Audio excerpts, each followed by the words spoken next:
بظاہر خود ان کو چاہیے تھا کہ وہ اپنا جو جلسہ مہم کا آغاز تھا وہ اپنے گھر سے کرتے اور وہاں پر وہ ایک خاصی تعداد میں جو ہے عوام نکلتے ان کے لیے جو ان کا مطلب ایکسپیکٹیشنز ہیں عوام سے، جس طرح سے وہ چاہتے ہیں. 8 فروری کو بھی ان کی بہت بڑی بڑی ایکسپیکٹیشنز ہیں کہ عوام کا سمندر نکلے گا. تو ابھی تو صرف پیپلز پارٹی میدان میں آئی ہے، پیپلز پارٹی نے یہ جلسہ کیا ہے لاہور کا. کل کو اگر پی ٹی آئی جلسہ کرتی ہے لاہور میں تب کیا سچویشن ہوگی؟ تب تو عوام کا ایک جو ہے بہت زیادہ سمندر نکل آئے گا. تو بہتر یہ ہے کہ نون لیگ کو چاہیے اپنے اوپر کام کرے، اپنی الیکشن مہم کے اوپر کام کرے، نکلے عوام میں، اس ڈر کو چھوڑ دیں، اس خوف کو چھوڑ دیں. وہ ایک الگ چیز ہے کہ آپ نے ملک کا بیڑا غرق کیا ہے اور عوام جانتے ہیں کہ آپ اس لائق نہیں ہیں کہ آپ کو دوبارہ سے اقتدار میں لایا جائے یا آپ کے اوپر یقین کیا جائے. بے وقوف نہیں ہے عوام، نہ ہی آپ عوام کو بے وقوف بنا سکتے ہیں. تو یہ بہت ہی زیادہ آج الارمنگ سچویشن جو ہے وہ کریٹ ہو گئی ہے نون لیگ کے لیے. اور صرف ٹویٹر پہ بیٹھ کے یا پھر کسی پریس کانفرنس میں جو ہے اس طرح سے بول دینا کہ ہمارے جی ہم یہ چاہتے ہیں کہ ہمیں اقتدار ملے، تو اس حد تک نہیں چلے گا. آپ کو عوام میں نکلنا ہوگا، اپنا منشور ڈیلیور کرنا ہوگا، کیونکہ باقی ساری پارٹیز بھی جو ہیں وہ ایکٹیو ہیں. الیکشن اچھا ایمن، آپ نے بات کی کہ وہ پیپل پارٹی کا جلسہ اچھا خاصا تھا، ٹھیک ہے. پاکستان پیپل پارٹی کا پنجاب میں جس طرح کا امیج ہے، اس کے باوجود اتنے لوگ اکٹھے کر لینا واقعی وہ ایک ٹھیک ٹھاک جلسہ تھا بلاول صاحب کا. اس کی وجہ شاید یہی ہے امن کہ کہیں نہ کہیں لوگوں میں جو پاکستان مسلم لیگ نون کے لیے نفرت آ چکی ہے نا، اس کے مقابلے میں وہ چاہے آزاد امیدوار ہو یا کوئی اور پارٹی، لوگ اس کو پریفر کر رہے ہیں.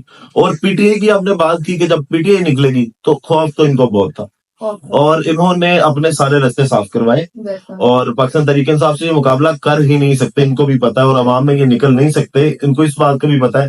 اس لیے نہ یہ عوام میں نکل رہے ہیں اور نہ یہ کوئی پاکستان تحریک انصاف. اور باتیں ان کی سنیں کہ شہباز شریف صاحب بھی یہ کہتے ہیں، یہ فرماتے ہوئے نظر آتے ہیں کہ جناب میری خواہش تھی بلہ ہوں.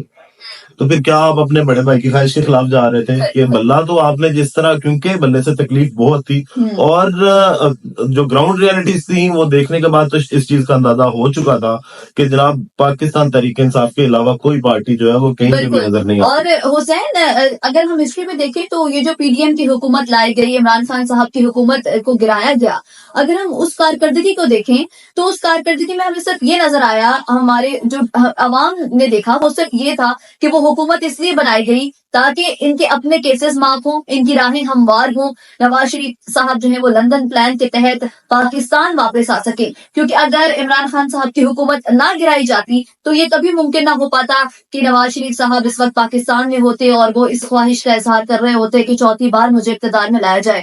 جب آپ نے وہ 11-16 مہینے کی جو حکومت تھی آپ کی پی ڈی ایم کی، آپ نے وہ جس بیس پہ کی ہے، عوام جانتے ہیں کہ آپ نے اپنی سہولت کاری کے لیے اس حکومت کو جو ہے وہ قائم کیا. تو 8 فروری کے بعد آپ جس اقتدار میں آنا چاہتے ہیں تو وہ بھی ایونچولی آپ کی اپنی جو ہے اس کے اندر سہولت کاری کے لیے آپ چاہ رہے ہیں کہ آپ کو اقتدار ملے. امن دیکھیں، میں پہلے بھی یہ کہتا ہوں کہ جس طرح دن گزر رہے ہیں نا، عمران خان صاحب کا جو بیانیہ تھا اور جو عمران خان کی سچائی تھی وہ دن بدن ثابت ہوتی جا رہی ہے. آج جو محمد زبیر صاحب ہیں، یہ پہلے یہ کہتے رہے، پاکستان مسلم لیگ نون اور باقی پارٹیز مل کے جو پی ڈی ایم کی جماعتیں تھیں، انہوں نے پہلے کہا جی مہنگائی بہت ہے، معیشت کا مسئلہ ہے اور اس طرح کے مسائل چل رہے ہیں، تو اس وجہ سے ہمیں جو ہے وہ ڈیفالٹ کا خطرہ تھا، ملک ڈیفالٹ کر دیتا.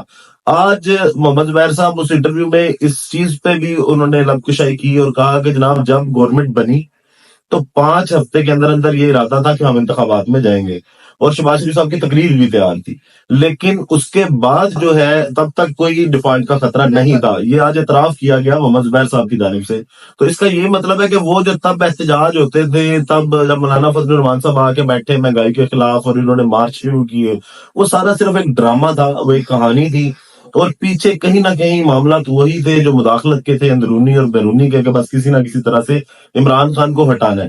اس بیان سے آپ کو لگتا نہیں ہے کہ عمران اور جو بجٹ سے پہلے جو اشاریے تھے جو پاکستان تحریک انصاف کی حکومت کے تھے، وہ بھی جب شائع کیے گئے اور پاکستان مسلم لیگ نون کی حکومت نے جب وہ پیش کیے پریس کانفرنس میں، تو اس میں بھی انہوں نے اس چیز کا اعتراف کیا کہ وہ پازیٹیو تھے. تو کیا آپ کو نہیں لگتا کہ وہ ساری گیم تھی صرف ایک حکومت گرانے کے لیے؟ دیکھیں حسین صاحب، اس بیان کے بعد تو یہ صاف ہو گیا ہے کہ وہ ایک سازش تھی، ایک پروپیگنڈا تھا عمران خان صاحب کی حکومت گرانے کے لیے. اور وہ حکومت کیوں گرانی تھی وہ بات بھی ہمارے سامنے صاف واضح ہے کہ کس طرح سے اپنی سہولت کاری کے لیے ایک پروپیگنڈے کے تحت مہنگائی کا ایک جو ہے انہوں نے مہنگائی کو آڑ بنا کر یہ بیچ میں ہے. اور اس کے بعد مہنگائی میں کیا کمی نظر آئی ہمیں حسین صاحب؟ مہنگائی اور زیادہ ہوتی چلی گئی اور بدتر سے بدترین حالات ہو گئے ملک کے. آپ نے بالکل ملک کو ایسی کارنر پہ لا کے کھڑا کر دیا جہاں پر آگے کنواں ہے پیچھے کھائی ہے. تو ایسے حالات میں آپ نے ملک کو بالکل ہی جو ہے لیسٹ لیول اور پر لے امن گئے. اعتراض کر رہے ہیں عمران خان پہ. آج بھی وہ یہ کہتے ہیں نا عمران خان نے جو عوام کو ریلیف دیا پیٹرول پہ اور بجلی کی قیمتوں پہ وہ دے کے غلط کیا.